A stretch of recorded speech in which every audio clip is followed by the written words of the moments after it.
এখন দেখো যে আমরা এটা কিছু পরে আসছে আর কিছু নতুন জিনিস হয়তো এখানে আসতে পারে। Rules for writing electronic configuration, যে একটা ইলেকট্রনিক কনফিগারেশন যখন আমরা লিখতে যাব তখন আমাকে কি কি রুলস ফলো করতে হবে। তার মধ্যে দেখো যে ম্যাক্সিমাম নাম্বার অফ ইলেকট্রন, এটা আমি তাড়াতাড়ি যাচ্ছি, কোনো একটা পার্টিকুলার শেলে কতটা ম্যাক্সিমাম নাম্বার অফ ইলেকট্রন থাকবে, that can be defined by Bohr Bury principal or rules, that amount is 2n square. n is the principal quantum number or shell number. সেই ক্ষেত্রে n এর ভ্যালু তুমি যেটাই পুট করবে accordingly সেখানে total number of electron তুমি পাবে। For first shell you will get 2, second shell 8, third shell 18 and fourth shell 32, এরকম ভাবে ডিফারেন্ট শেলের জন্য পাবে। Then maximum number of electrons in a subshell, you also know it. For a subshell, total number of electron is 2 into twice L plus 1, 2 into twice L plus 1. Here L is 0, 1, 2, 3, that is the designation or notation of sp and d orbital, d and f orbital. If L equals to 0, then orbital is s. If L equals to 1, orbital is p. If L equals to 2, orbital is d, and finally if L equals to 3, orbital is f. তো এখন এখানে যদি তুমি L এর value যদি 0 put করো সেই ক্ষেত্রে এটা আসছে কত, 2, তার মানে s orbital. In s orbital maximum number of electrons যেটা থাকতে পারবে সেটা হচ্ছে 2। L এর ভ্যালু যদি 1 পুট করো সেই ক্ষেত্রে 2 plus 1 equals to 3, এটাকে 2 দিয়ে মাল্টিপ্লাই করলে 6, দ্যাট ইজ 1 পুট করলে আমরা পাই p orbital. So in p orbital maximum number of electrons in p orbital is 6। যদি 3 পুট করলে, সরি 2 পুট করলে 2 দুগুণে 4 আর 1 5, 5 দুগুণে 10, d অরবিটালে 10টা থাকতে পারে। 3 পুট করলে 6 আর 1 7, 7 দুগুণে 14, f অরবিটালে 14টা ইলেকট্রন থাকতে পারে। এটা তোমরা দেখে আসছো, আজকে একটু ঝালাই করে নিলে যে আমরা এই formula by using this formula 2 into twice L plus 1, এখানে L এর value 0, 1, 2, 3, s p d f, এদের রেসপেক্টিভ ভ্যালুগুলো পুট করলে কোনো একটা পার্টিকুলার অরবিটে বা অরবিটালে কতটা ইলেকট্রন ম্যাক্সিমাম থাকতে পারবে সেটা এখান থেকে পাওয়া যায়। সো এখানে দুইটা জিনিস পেলাম, একটা হচ্ছে যে একটা মেইন শেলে কতটা ইলেকট্রন থাকবে সেই নাম্বারটা জানতে পারলে, সেকেন্ড যেটা যে তার সাবশেল যেগুলো আছে সেই সাবশেলগুলোতে ম্যাক্সিমাম কয়টা ইলেকট্রন থাকতে পারে সেটা জানলে। এরপরে এটা আর কতটুক আছে, পলিস এক্সক্লুশন প্রিন্সিপাল, এটা পড়েছো। এটা কিভাবে হয় যে সেম স্পিনে কখনোই, জাস্ট এখানে যেটা খুব জোর দিয়ে যেটা বলছি, পেয়ার হতে হলে অপোজিট স্পিন হতে হবে। পেয়ার কখনো সেম স্পিনে হবে না, it's impossible. Either it's upward spin or downward spin, এটা সেম স্পিনে কখনো পেয়ার হবে না। সামিন করো, মিউট করো। ঠিক আছে, পেয়ার হতে হলে দুইটা অপোজিট স্পিন হতে হবে। সেই ক্ষেত্রে যে পেয়ারের ক্ষেত্রে যে আগে সেম স্পিনে যাবে এটা অবশ্য পরের রিতে আসছে। এরপরে Hund's rule of maximum multiplicity. Maximum multiplicity হচ্ছে যে ম্যাক্সিমাম নাম্বার আগে ইলেকট্রনগুলো ছড়াইয়া যাওয়া, সেম স্পিনে ছড়াইয়া যাওয়া। যেমন 6টা ইলেকট্রন থাকলে আগে 6টার মধ্যে আগে যাবে, যেমন আমরা যদি ডি অরবিটালের কথা চিন্তা করি, ডি অরবিটালে 6টা ইলেকট্রন যদি থাকে সেই ক্ষেত্রে সেই 6টা ইলেকট্রন আগে সেম স্পিনে যাবে, সেম স্পিনে গিয়ে পাঁচটা যাবে, এরপরে এসে পেয়ার ফর্ম করবে, 6-1 এসে পেয়ার ফর্ম করবে, 8টা থাকলে পরে পেয়ার ফর্ম করবে। এরকম ভাবে আগে ম্যাক্সিমামটা সিঙ্গেল ইতে যাবে, স্পিনে যাবে, সেম স্পিনে। দ্যাট মিনস ইলেকট্রন গুলো সরি আগে আলাদা থাকার চেষ্টা করবে। এটাও আমরা দেখো যে এক্সচেঞ্জ পেয়ার অফ ইলেকট্রন দিয়ে সেই জিনিসটা আমরা এক্সপ্লেন করে আসছি। এটা দেখবা, এটা যেহেতু তোমাদের আগে মোটামুটি দেখা জিনিস, এটা দেখবা, এখানে যে কথাগুলো বলা আছে সবই জানো। এটা বিভিন্ন ওয়েতে এটাকে ডিফাইন করা যায়।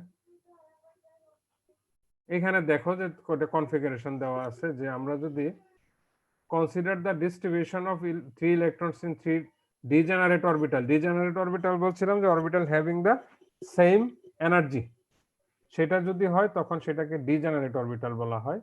এখন হোন্ডস বলছে এসে যে তোমার ম্যাক্সিমাম মাল্টিপ্লিসিটি, ইট মিন্স যে তোমার সিঙ্গেল বা সেম ওরিয়েন্টেশনে ম্যাক্সিমাম নাম্বার অফ ইলেকট্রন থাকার চেষ্টা করবে। এখন আমরা যদি কোনো একটা সিস্টেমে যদি আমরা এই 3টা পি ইলেকট্রন যদি আমরা চিন্তা করি, এই 3টা পি ইলেকট্রন বলছে যে এটা 20 ডিফারেন্ট ওয়েতে অ্যারেঞ্জ হতে পারে। পি অরবিটালের মধ্যে এক্স ওয়াই জেড অরবিটালে এই 3টা ইলেকট্রন 20 ডিফারেন্ট ওয়েতে অ্যারেঞ্জ হতে পারে। এখন 20 ডিফারেন্ট ওয়েতে যদি এরা অ্যারেঞ্জ হয়, সেই ক্ষেত্রে কোনটা স্টেবল হবে সেই বিষয়ে এই হোন্ডস ল যেটা বলছে যে ম্যাক্সিমাম মাল্টিপ্লিসিটি যেটা থাকবে সেটা তোমার মোর স্টেবল হবে। এইটাই তুমি ব্যাখ্যা করতে পারো ডিফারেন্ট কনসেপ্ট অ্যাপ্লাই করে। তার মধ্যে দেখো যে আমরা যদি এই 3টা অ্যারেঞ্জমেন্ট যদি আমরা চিন্তা করি, 3টা অ্যারেঞ্জমেন্টের মধ্যে এখানে হচ্ছে ম্যাক্সিমাম মাল্টিপ্লিসিটি সি অ্যারেঞ্জমেন্ট যেটা, এবং this arrangement is more stable than this one and also this one. এটাকে ব্যাখ্যা করা যায় দেখো কতগুলো কনসেপ্ট দিয়ে। Concept of exchange pair of electrons and exchange energy, ঠিক আছে। এখন এখানে দেখো যে আমরা এই হোন্ডস লটাকে আমরা প্রুভ করছি এক্সচেঞ্জ পেয়ার অফ ইলেকট্রন এই বা এক্সচেঞ্জ এনার্জি এই কনসেপ্ট দিয়ে। খুব সিম্পলি দেখো, আমি খুব সহজ করে বলে দিচ্ছি, খুব তাড়াতাড়ি বলে দিচ্ছি যে আমরা যদি এটা P3 এর জন্য দেখি, এখানে এক্সচেঞ্জ পেয়ার অফ ইলেকট্রন কয়টা? 3টা, আমরা আগে দেখে আসছি। এখানে এক্সচেঞ্জ পেয়ার অফ ইলেকট্রন কয়টা? একটা। এইটা আর এটা শুধু এক্স আর জেড এক্সচেঞ্জ করতে পারবে, আর এখানেও এক্সচেঞ্জ পেয়ার অফ ইলেকট্রন একটা, ঠিক আছে। তারপরে হচ্ছে যে এখানে পেয়ারিং ইলেকট্রন আছে, এখানে পেয়ারিং ইলেকট্রন আছে, আর একটা এক্সচেঞ্জ পেয়ার অফ ইলেকট্রন আছে। এখানে কোনো পেয়ারিং ইলেকট্রন নাই, এখানে 3টা এক্সচেঞ্জ পেয়ার অফ ইলেকট্রন আছে। তার মানে এখানে এক্সচেঞ্জ পেয়ার অফ ইলেকট্রন এটার চাইতে কম, সাথে আবার পেয়ারিং ইলেকট্রন, দ্যাট মিন্স যে ডিস্টেবিলাইজও করছে। সো এইটা আনস্টেবল এটার সাথে, এটার চাইতে। আর এখানে 2টা এক্সচেঞ্জ পেয়ার অফ ইলেকট্রন, এখানে 3টা exchange pair of electron. So আমরা বলতে পারি এটার চাইতে এইটা আনস্টেবল, তো এটার চাইতে এটা আনস্টেবল, এটা আনস্টেবল। সো আলটিমেটলি এই সিস্টেমটা বা এই অ্যারেঞ্জমেন্ট বা এই কনফিগারেশনটাই হচ্ছে মোর স্টেবল কনফিগারেশন। সো এই হোন্ডস ল অফ মাল্টিপ্লিসিটি এটাও এক্সপ্লেন করা যায় by the concept of exchange pair of electrons and exchange energy, আমরা আগে যেটা বলে আসছি। এরপরে দেখো যে এখানে ব্যাখ্যাগুলো আছে, আমি যেটা বলছি কথাগুলো এখানে আছে।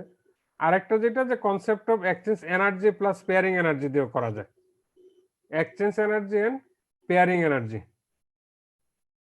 সেই ক্ষেত্রে আমরা যদি দুইটাকে, আমি একসাথে বলে ফেলছি কিন্তু, exchange energy and exchange pairing of energy, এটার জন্য পেয়ারিং এনার্জি পি, এটার জন্য পেয়ারিং এনার্জি 0, এটার জন্য পেয়ারিং এনার্জি 0। সো এই ভ্যালুটাই আলটিমেটলি বড়, এক্সচেঞ্জ এনার্জি যেটা এটাই বড়। তো এই ভ্যালুটা যদি বড় হয়, in that case with compared to these two configurations, definitely this configuration will be more stable.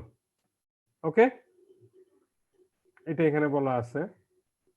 এরপরে দেখো যে half filled and completely filled, আমি যে ডেভিয়েশন বা এক্সপ্লানেশন গুলো শুধু দেখাচ্ছি, রুল গুলো জানো যে কোনো একটা অরবিটালে ইলেকট্রন, পার্টিকুলার অরবিটালে তার যে সাব অরবিটাল যেগুলো আছে, সেই সাব অরবিটাল গুলোতে তোমার ইলেকট্রন গুলো প্রথমে সিঙ্গেললি আর হাফ ফিল্ড হবে, এরপরে হাফ ফিল্ড হওয়ার পরে এটা তোমার ফুল ফিল্ড হবে। এবং এই half field or full field যেটা, পি হলে পিতে যদি 3টা থাকে, ডি হলে ডিতে যদি 5টা থাকে, এফ হলে এফ এ যদি 7টা থাকে, that situation is half filled situation. If P contains 6, D contains 10 and F contains 14, then that situation is full filled situation. এবং এই কন্ডিশন আর এই সিচুয়েশন গুলোতে এলিমেন্ট গুলো স্টেবল থাকে। এটা হচ্ছে half filled and full filled, যে অরবিটাল কনসেপ্ট যেটা বা স্টেবিলিটি কনসেপ্ট যেটা, সেটা এটা এখানে আছে, এটা তোমরা আগেও পড়ছো, জাস্ট আমি জিনিসটা বলে দিলাম। আর এটাকে এক্সপ্লেন করা যায় consider the balance shell electron configuration, যেটা সেই ব্যালেন্স শেল ইলেকট্রন কনফিগারেশনেই মেইনলি আমরা যে হাফ ফিল্ড ফুল ফিল্ডের কথাগুলো আমরা বলে থাকি। সেই ক্ষেত্রে দেখো যে ক্রোমিয়ামের ক্ষেত্রে এটা এক্সাম্পলটাও পড়েছো, ক্রোমিয়ামের ক্ষেত্রে তোমার এই এই এক্সাম্পলটাকে এক্সপ্লেন করা হচ্ছে, এবং এই জিনিসটাও তোমার এখানে দেখো যে ইন কেস